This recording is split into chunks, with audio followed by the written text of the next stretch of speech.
Hello everyone, स्वागत है आप सभी का।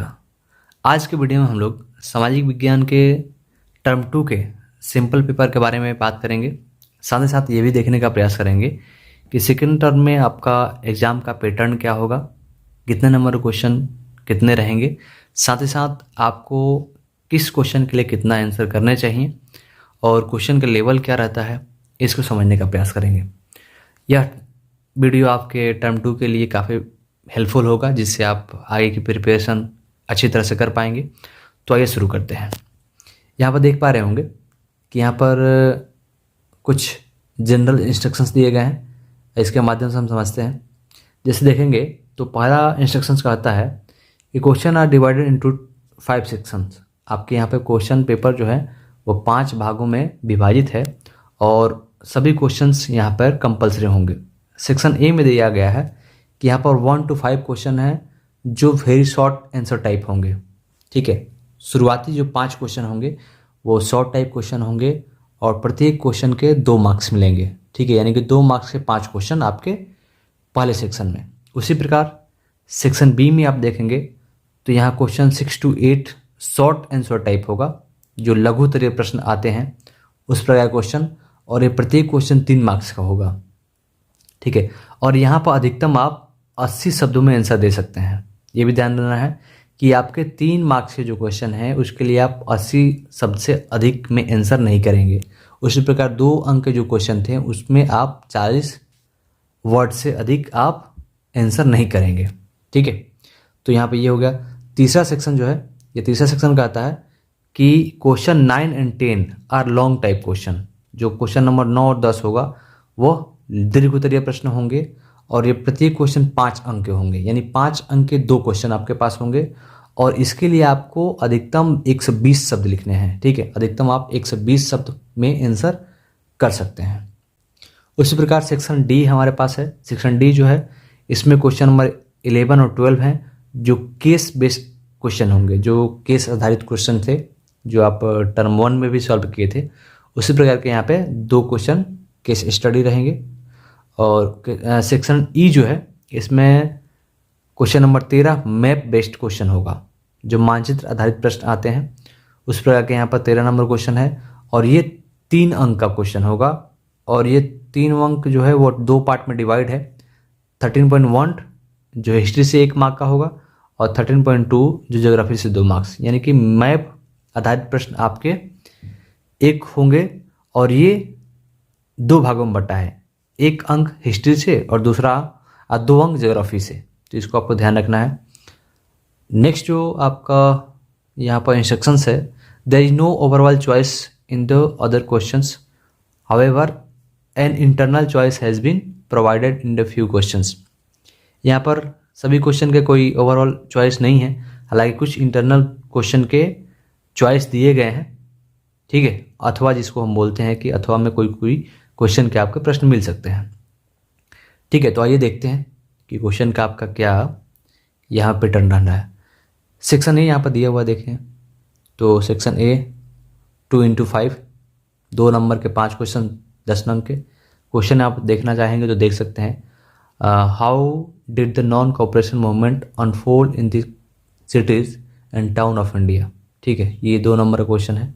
यहाँ पर इस तरह के प्रश्न आपके यहाँ 5 दिए गए हैं। साथ ही साथ यहाँ पर देखेंगे तो 2 नंबर क्वेश्चन में ही टेबल दिया हुआ है और इस टेबल के आधार पर क्वेश्चन दिए गए हैं 2, 5.1 और 5.2। यहाँ पे देखिए 1 नंबर 5.1 के लिए, 5.2 के लिए 1 नंबर। मतलब कह सकते हैं कि ऑब्जेक्ट लघु उत्तरीय प्रश्न जो है ये 2 अंक के, इसमें भी टेबल बेस्ड क्वेश्चन रह सकते हैं। उसी प्रकार शॉर्ट टाइप क्वेश्चन यहाँ पर दिया हुआ है सेक्शन बी में 3 into 3 9 नंबर के, लेकिन यहाँ पर देखेंगे तो 6 नंबर क्वेश्चन के लिए और दिया हुआ एक। ठीक है, यानी कि यहाँ पर आपके चॉइस हैं जिसमें आप चाहते हैं कि जिसमें आप कंफर्टेबल हैं उसको लिख सकते हैं। ठीक है, हालांकि सभी क्वेश्चन के यहाँ पर चॉइस नहीं दिए गए हैं। उसी प्रकार सेक्शन सी के लिए यहाँ पे सेक्शन सी जो है आपका 5 into 2 5 नंबर का लॉन्ग टाइप क्वेश्चन है। लॉन्ग टाइप में आप देखेंगे तो यहाँ पे 2 क्वेश्चन करने हैं लेकिन 4 क्वेश्चन दिए गए हैं। 9 नंबर क्वेश्चन का यहाँ पे और दिया हुआ है, फिर 10 नंबर क्वेश्चन उसका भी और दिया हुआ है। तो यहाँ पर आपके चॉइस हैं, तो यहाँ पर आपको काफ़ी हेल्पफुल होगा। आप इसमें से जो चाहें अपने आसानी को देखकर आप सॉल्व कर सकते हैं। ठीक है, उसी प्रकार section D case study question यहाँ पर दिया हुआ है, आप पैराग्राफ इसको पढ़िए।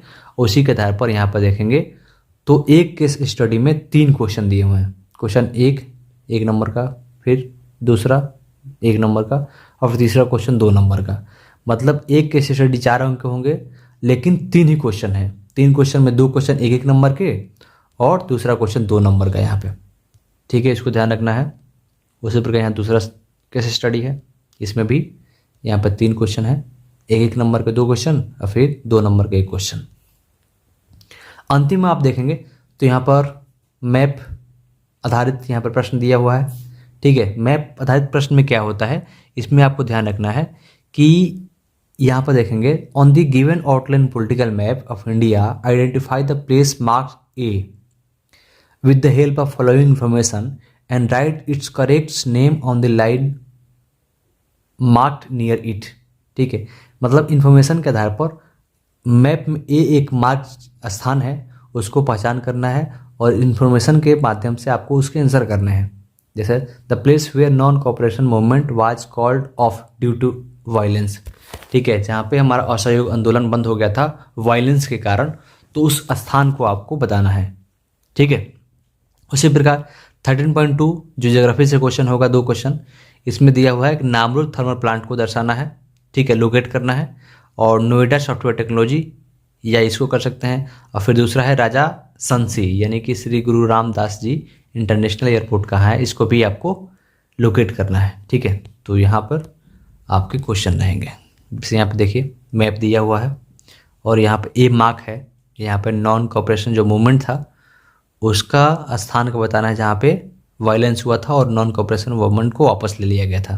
तो चौराचौरी आपको याद होगा, तो इसको आप ले सकते हैं। लेकिन ज्योग्राफी वाले क्वेश्चन के लिए आपको यहाँ पर खुद से लोकेट करना है, पहचान करना है स्थान का और उसको लिखना है, तो ये ध्यान रखना है। ठीक है, अब आइए यहाँ पर देखते हैं कि आपके क्वेश्चन पेपर के मार्किंग स्कीम कैसे किए जाते हैं। ठीक है, CBSE ने जारी किया है मार्किंग स्कीम।